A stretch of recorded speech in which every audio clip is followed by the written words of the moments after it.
Look, thanks for jumping on the show tonight, mate. I know obviously the fight's fast approaching now, so as I'm just trying to work out there off camera, we're 15 days out now and 13 weeks out from the fight. You get back up to Scotland, yeah? Yep. And how long did you go back home for? How long were you back home before you had obviously come back up here to start training for this fight? Yeah, pretty much the night after the Cage Warriors event. It was 2 days.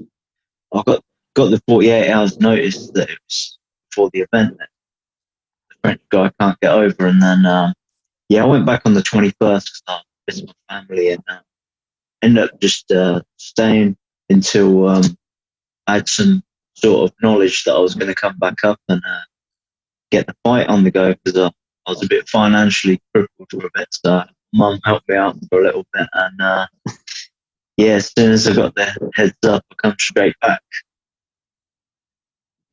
Yeah, I'll take you back for a minute to obviously when you were scheduled to fight, and obviously Faiddine couldn't go over in the country. What was that time like for you? How frustrating was that, and how disappointed were you in that? Yeah, it was annoying, man. I had a feeling. That that's a sensor. I had a feeling that for whatever reason he weren't going to get over. I could sense it. But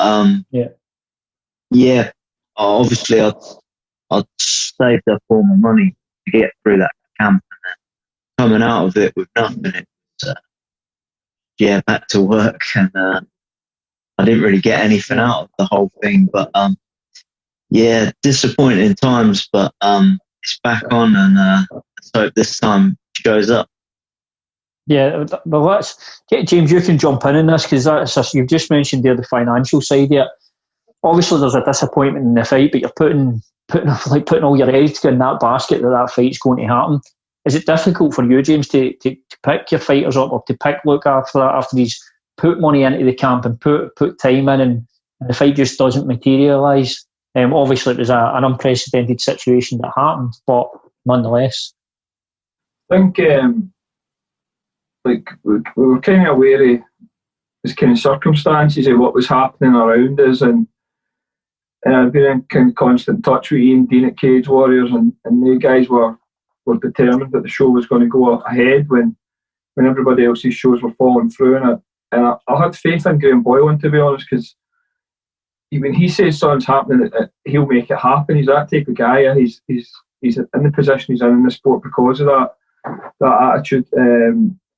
So the problem I had was there was things happening here, there, and everywhere where you could see what was coming, but at the same time, we were at a critical point during Luke's camp. The training had all been done. It was the weight cut had been getting started and everything like that, and we were basically just trying to keep his head right, saying like, until we know this isn't happening, then it's definitely happening. And like a few days before, Ian Dean had messaged me just saying, "Is everything cool with Luke?" Blah blah blah, and I was like, "We're good, we'll see you in a few days."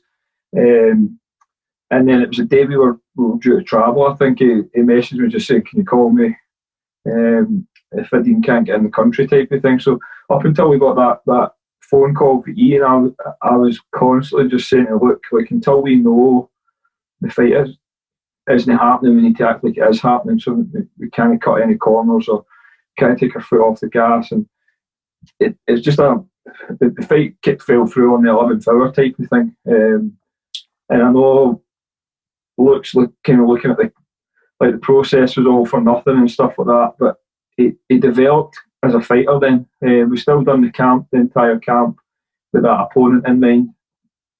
He's been able to go away back down to his mum's and get a rest, and he's came back with a renewed focus and stuff with the rest. So kind of try to take positives at the whole situation. It wasn't like we were the only guys in that boat. There was so many fighters in the same boat where fights were getting pulled left, right and centre that week, and then Cage Warriors went ahead and still put on a pretty good show.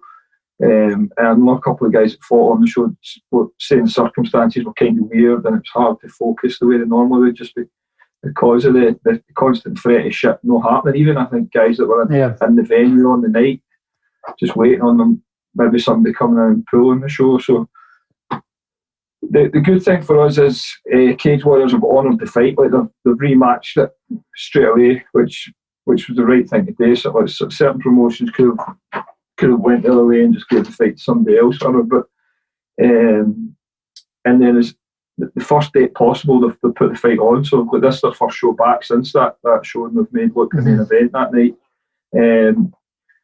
So Luke's had the rest. He's went home, seen his mum, chilled out for a bit, and then he's been back up and it's been back to business for us pretty much for the last kind of 13 weeks. We've obviously not had the full range of our team running about us to train proper and stuff like that, but we've had a pretty good camp up till now, and he's definitely improved again as a fighter. I think the Menga fight might have been almost a year ago, but it's not far off, a year away. So he's improved every area of his game's improved since then. So we're going out with some new weapons and stuff like that, and new outlook. I know the last 2 or 3 weeks in the gym, his mentality and stuff's been absolutely perfect. So it's just nice to get back to business, really.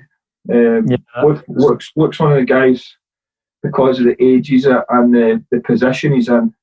He's realistically only a couple of fights away from maybe the UFC. You know, the kind of heft that Cage Warriors title holds.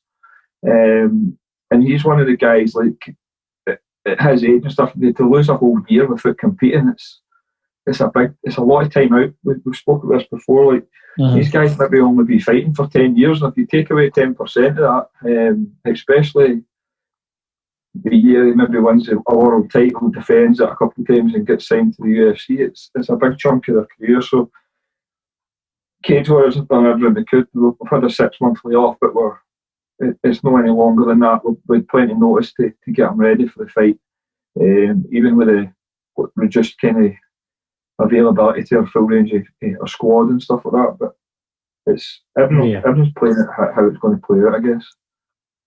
And for you, Luke, is there then a sense, just in what James said, how much you've improved as a fighter?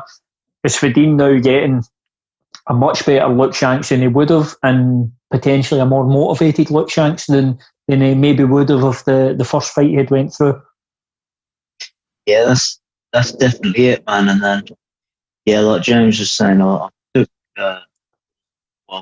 lost out on a lot of time. So, we can't miss this one. The work's been done, so we're ready to just. All I've got to do now is sharp and on the so now, okay. Yeah, and for you as well, James, you're saying there obviously has been time loss for guys like Luke, but obviously all going well in the fight and no injuries, stuff like that.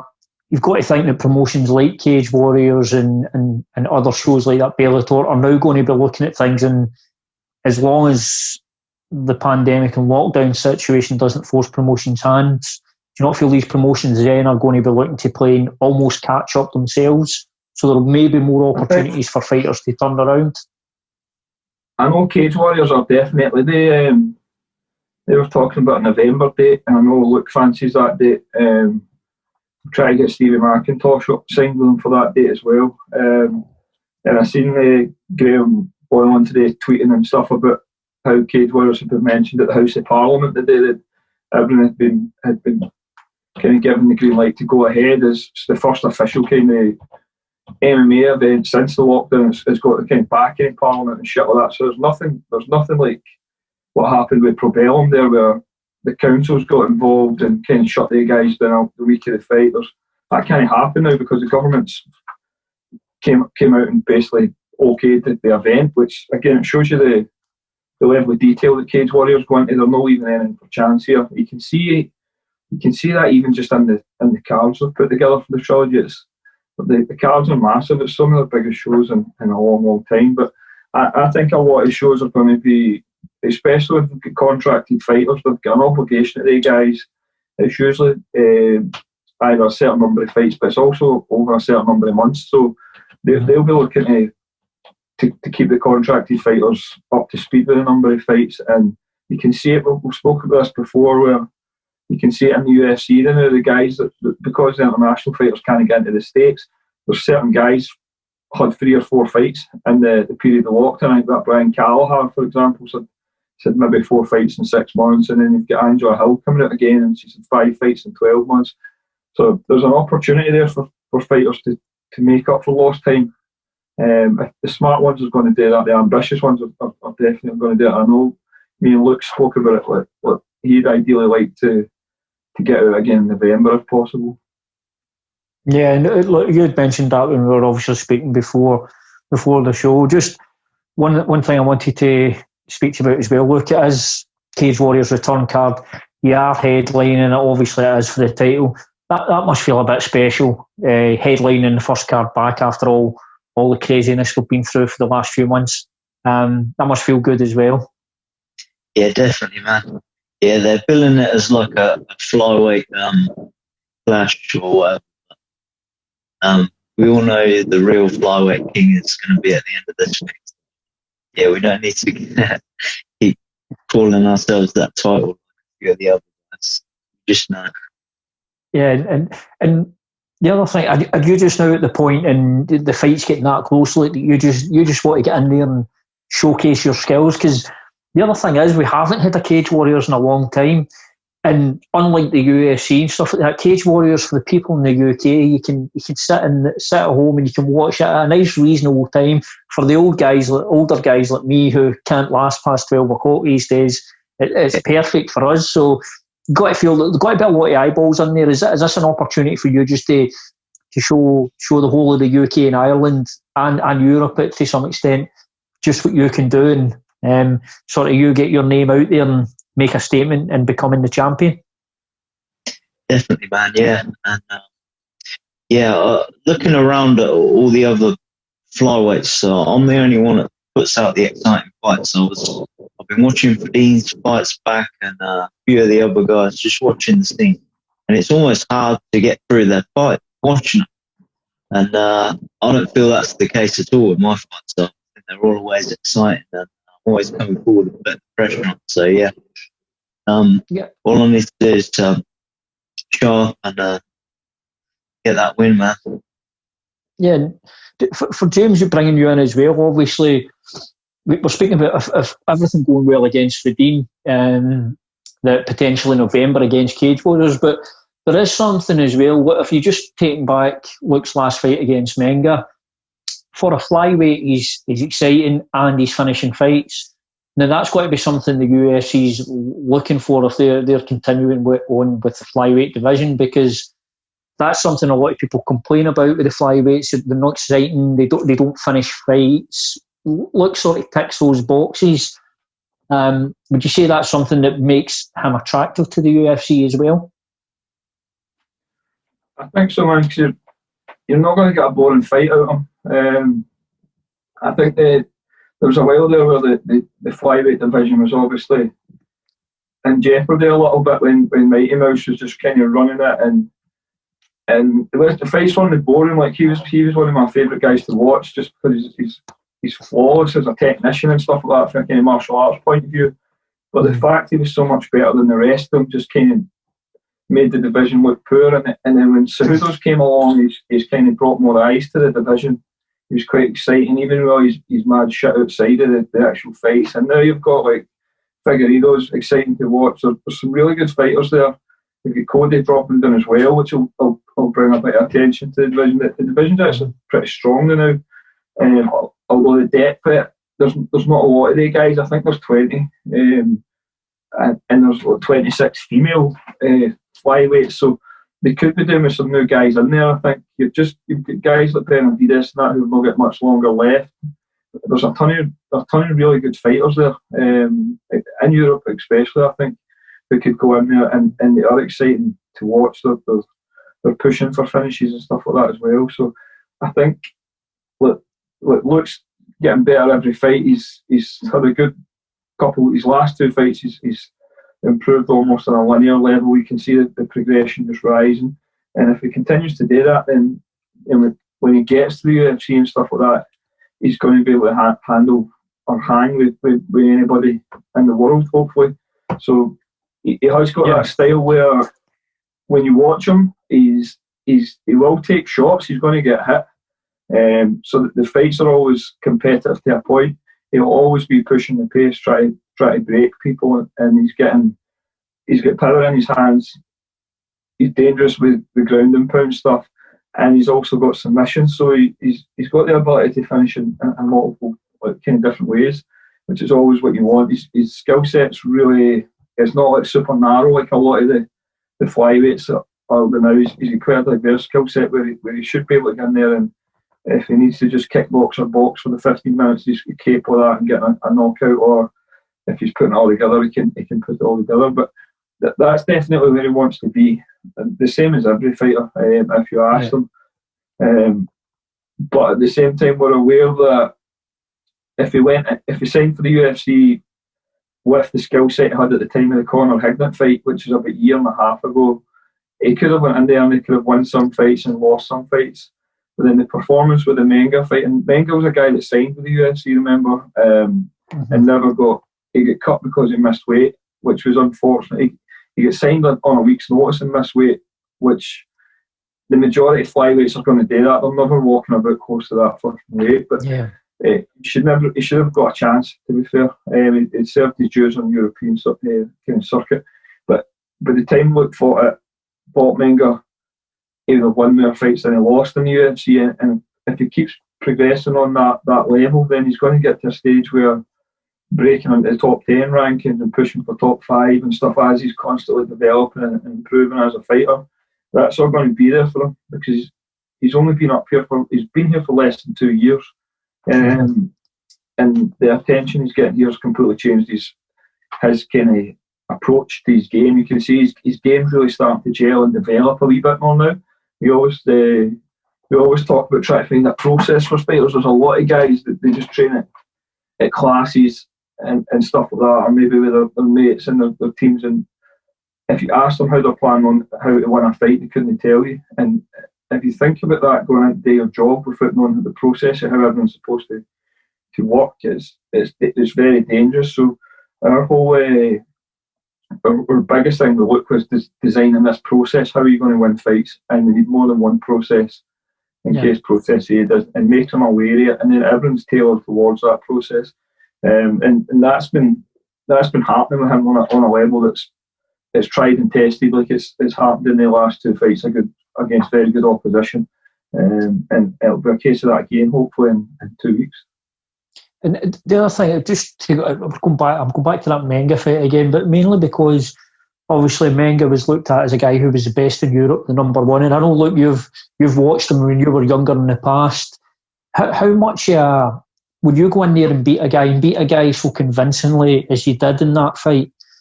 After that, how much does that give you confidence going forward that you can actually go in there and hang with the best, not only the best, but beat the best as well? Does that add a lot of confidence? Yeah, definitely, man. Yeah, I definitely feel if it weren't for this Corona situation, the shows on mid-year, I could have won the belt in March, already defended it. I would have been looking at the UFC by now. And that's really what level I'm at right now. So, I'm thinking it's just going to, obviously I can't sort of act like is going to be a walkover. I just feel levels above this guy, and that's what I'm expecting. No, absolutely. And obviously I wouldn't assume you would ever look past your opponent. And for you, James, after Luke goes in, puts that performance in Menga, when you see him in the gym and see him training, do you see a change in his sort of psychology, I guess the word I would use? But your fighter must get a confident boost from beating a guy that has been looked at as the best in Europe. Yeah, the thing with Menga was like he was a man in Europe at that weight for a long time. Like I know Menga from even before I was doing MMA. When I started MMA, I was still fighting Thai.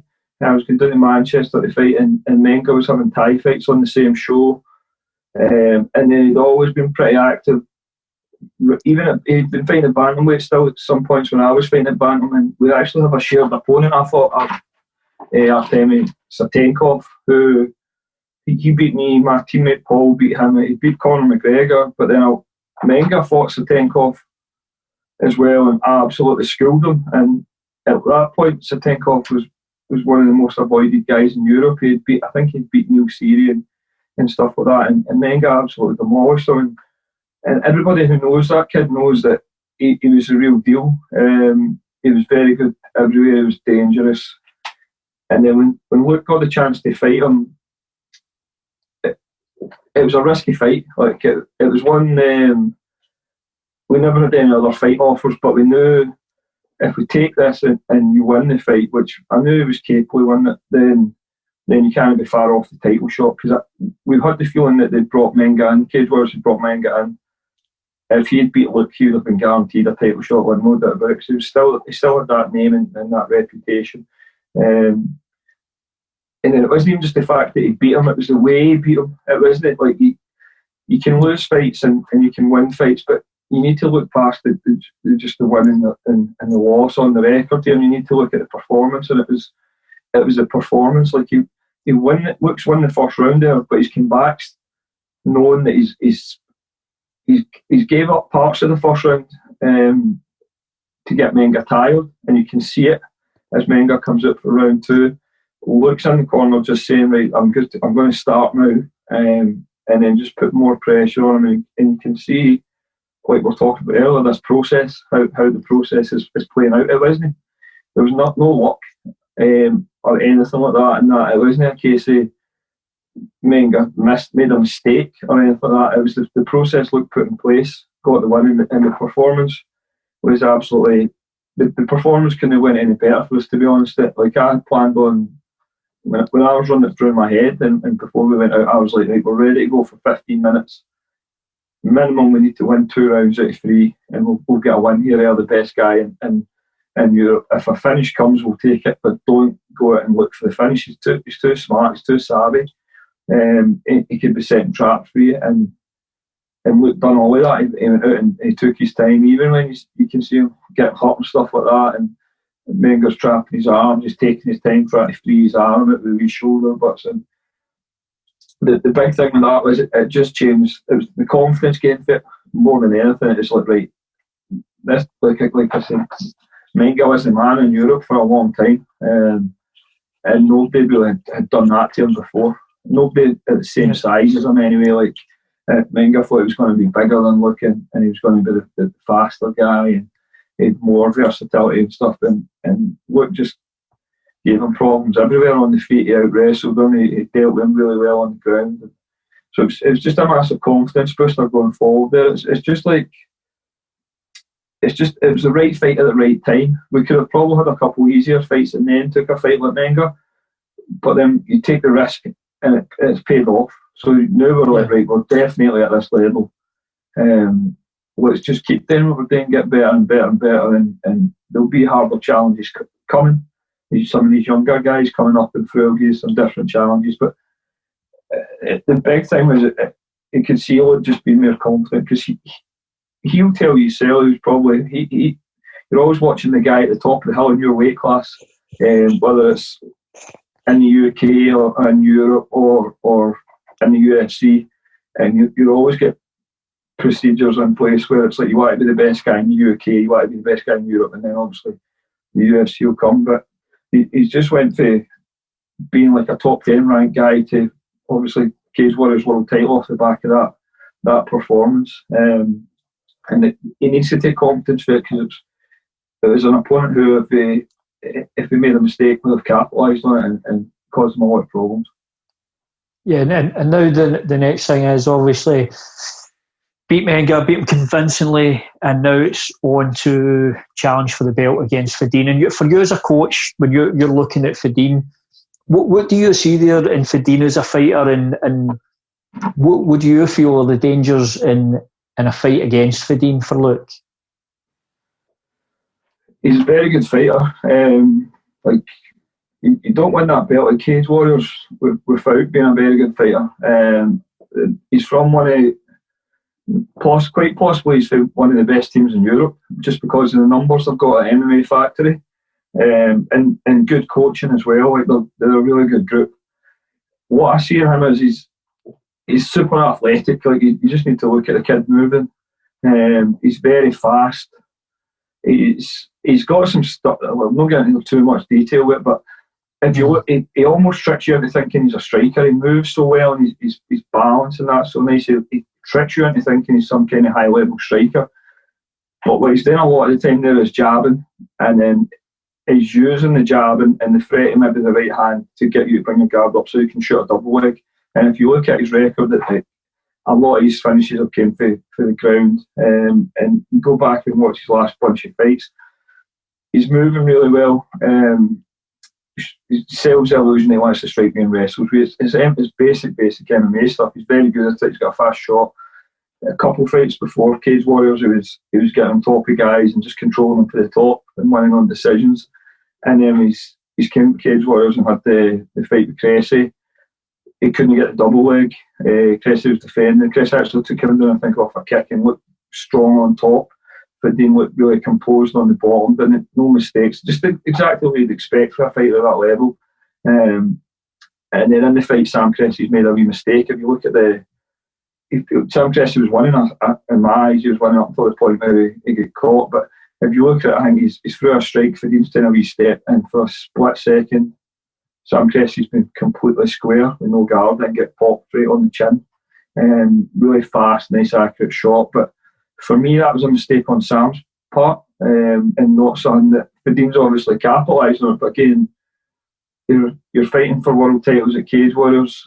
A guy makes a mistake, he should be getting punished for it, and he did that time.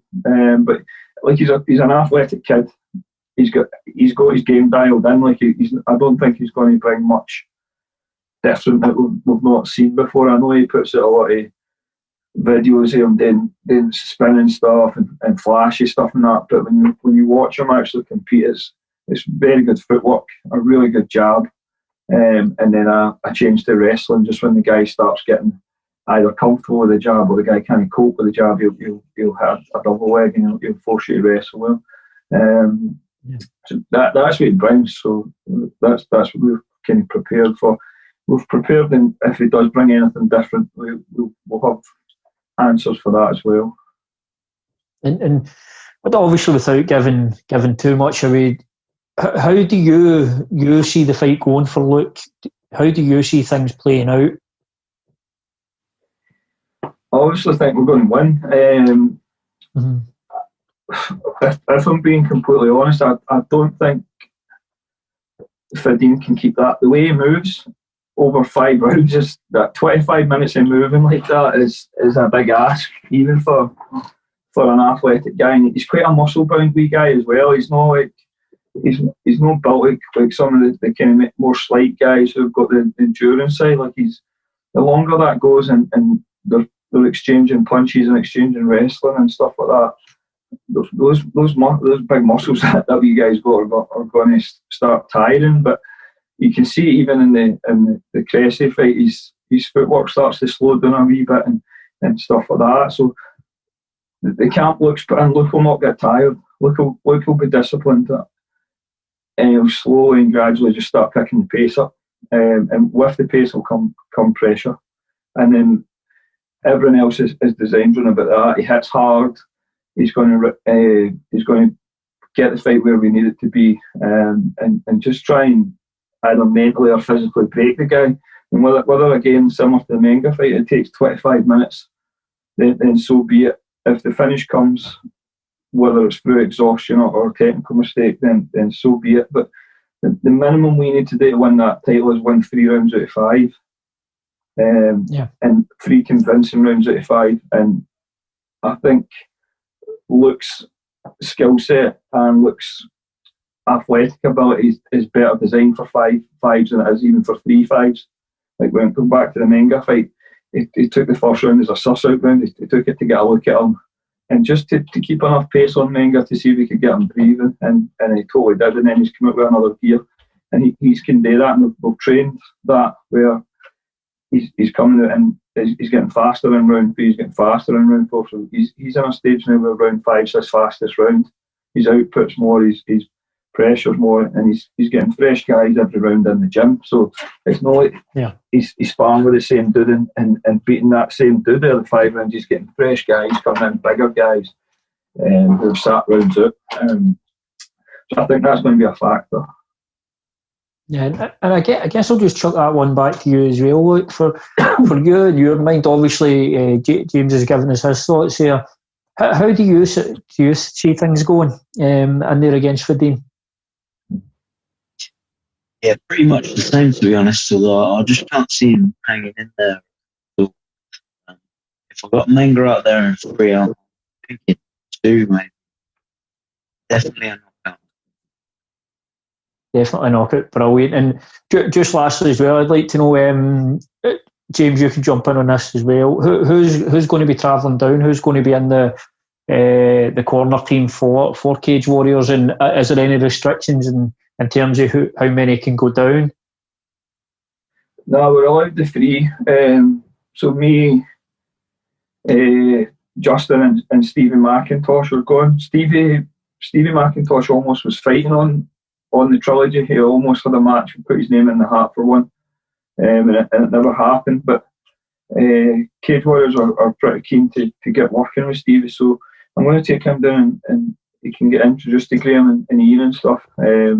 Like we can always do, and he can see how it works down there. But I think we're doing on Monday for testing and stuff like that. We'll need to do a bit of isolation. Well, looks getting the weight off. Weigh in Wednesday, fight Thursday. And then it looks like Callum's on Brave the week after, October the 1st. So I think I may have to come up the road and then go to Bahrain, I think. But there's no restrictions. He's allowed the 3 guys. I think the only, if I read the email right, I think the only thing is we need to be in 2 rooms of 2. A lot of the times when you go to these things, we'll just all fucking sleep in the one hotel room. I think we need to be in 2 rooms of 2, so we need an extra room. But